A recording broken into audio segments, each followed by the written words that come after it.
Salut et bienvenue dans la nouvelle série qu'on lance sur l'équipage en compagnie de moi-même, Eiga, et de Joseph. Salut. Du coup, cette série consistera à créer un site web pour moi à titre professionnel qui servira de portfolio, etc. Mais vous verrez ça au fur et à mesure de l'épisode et des vidéos qui suivront du coup la création de ce site de A à Z. Aujourd'hui, on voit la première étape de la création d'un site web. Comment le site va être utilisé, qu'est-ce qu'on va faire dedans, donc pour ça, ça passe par une série de questions. Exactement, il faut poser une série de questions pour bien comprendre ce dont tu as besoin de clients. Pour ne pas passer à côté, pour ne pas faire un site et au final se retrouver avec une merde. Sachez que on n'en sait rien en fait, on sait même pas ce qui va se passer dans cette vidéo, tout se fait en live. Ça fait un peu bizarre parce que là on vous regarde vous, je n'ai pas répondu aux questions. Moi j'ai une vague idée de ce qu'il va me poser comme question, mais je n'y ai pas répondu et je me suis pas préparé à l'avance. On a fait tout pour que cette série soit authentique et que chaque épisode, au moment où vous regardez quelque chose, c'est au moment où nous on le fait. Première question, pourquoi tu as besoin de site web ?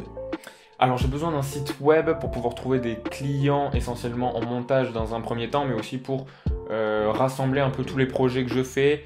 Parce que je suis quelqu'un qui a énormément de projets, énormément de passion, qui part dans tous les sens tout le temps. Avoir un endroit où on peut avoir une vue globale sur tout mon travail et là où j'investis mon temps. Un portfolio géant, interactif, tout ce que vous voulez. Pour qu'on puisse voir en fait tout ce dont tu es capable et tous les projets sur lesquels tu as déjà travaillé. Exactement. Deuxième chose, est-ce que tu as déjà choisi un nom de domaine, le nom de ton site web ? Je pense partir sur un truc du style... Ah si, oui, si, si, j'avais une idée, c'est un truc avec Paradox, genre Paradox Industries, un truc comme ça, tu vois. D'accord, mais tu l'as pas encore acheté ? Non, j'ai pas encore acheté. Ok. Et l'hébergement, est-ce que tu en as déjà un ? Tu envisages d'aller chez un hébergeur web ?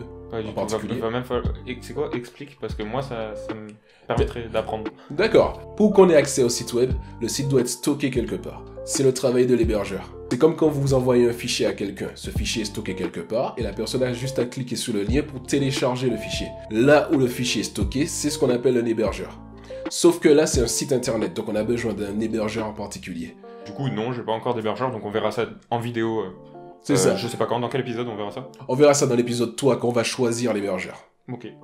Rendez-vous épisode 3. Rendez-vous à l'épisode 3 pour l'hébergement.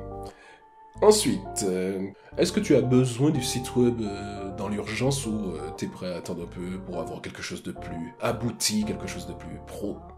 Franchement, moi, j'ai un point d'honneur sur l'expérience utilisateur. Si vous regardez les vidéos, vous voyez que j'aime bien l'optimisation de tout ça. Donc franchement, si ça prend un mois de plus, mais pour avoir un truc clean de ouf, on prendra un mois de plus. D'accord, j'aime entendre ça. Ça me permet de faire un travail plus poussé, plus abouti. Sur le site web, qu'est-ce que l'utilisateur pourra faire en fait ? Quelles sont les fonctionnalités ? Est-ce que tu auras besoin, je sais pas, que l'utilisateur puisse te contacter via un formulaire ? Est-ce qu'il pourra commander ? Est-ce qu'il aura des choses à payer ? Quelles sont les fonctionnalités importantes pour toi ? Je le vois pas précisément encore parce que ça va être le travail qu'on va faire au fur et à mesure des vidéos. Mais en gros, l'idée c'est qu'il y ait un endroit consacré un peu à tout ce que je fais, un endroit beaucoup plus sur la presta vidéo et le montage en freelance. Parce que c'est l'optique de ce site, c'est pouvoir retrouver des clients pour faire du montage. Et il faudrait aussi qu'il y ait une partie, je sais pas si c'est possible, et qui se mette à jour automatiquement à chaque fois qu'il y a une vidéo que je fasse qui sort. D'accord. Pour répertorier à chaque fois les vidéos que je fais. Ensuite, un contact, de pouvoir créer un contact avec moi, de pouvoir me contacter. Donc ça va rester un site classique en gros. Quand je dis un site classique, c'est-à-dire vraiment pour présenter ce que tu fais, prendre contact avec toi. Ouais. Et aussi prendre les dernières vidéos disponibles sur YouTube, c'est ça ? Ouais. Un endroit aussi où il y a des exemples pour ceux qui sont intéressés par le montage. Mes services en tant que monteur. Avoir un portfolio de ce que j'ai déjà fait, de faire un truc comme ça. Tu imagines combien de pages ? Pour l'instant, ouais, en gros, accueil, contact... Une page qui répertorie tes vidéos, peut-être ? Ouais, une page aussi un peu genre présentation qui nous sommes à propos, tu vois. D'accord. Où il y a vraiment une explication un peu de... Qu'est-ce que tu fais ?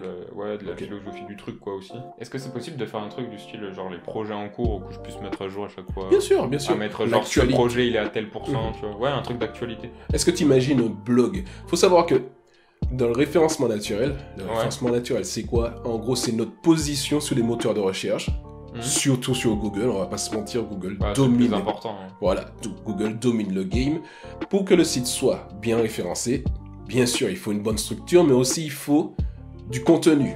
Est-ce que tu t'imagines faire un blog dans le site où tu parles des différentes activités, de tes actualités et aussi du montage en général. Par exemple, je sais pas, il y a un nouveau logiciel qui est sorti, pourquoi pas faire une revue des nouvelles fonctionnalités, un truc comme ça. Peut-être pas aussi assidu que ça, mais serait plus orienté non, pas comme ça en fait, enfin, pas comme toi tu le présentes, parce que ça c'est plus un truc que j'aurais fait sur YouTube par exemple, genre sortir une vidéo quand il y a par exemple un nouveau truc qui sort comme ça, je vous sors une vidéo sur une rumeur, un truc vite fait, mais peut-être pas un blog dans ce sens-là aussi prononcé, mais plus ouais un compte rendu des projets qui sont en cours, de ce que je fais, pour voir l'évolution, ou genre par exemple t'as un gros projet et genre tu vois l'écriture est à 50%, le truc est à 30%, le truc 30%.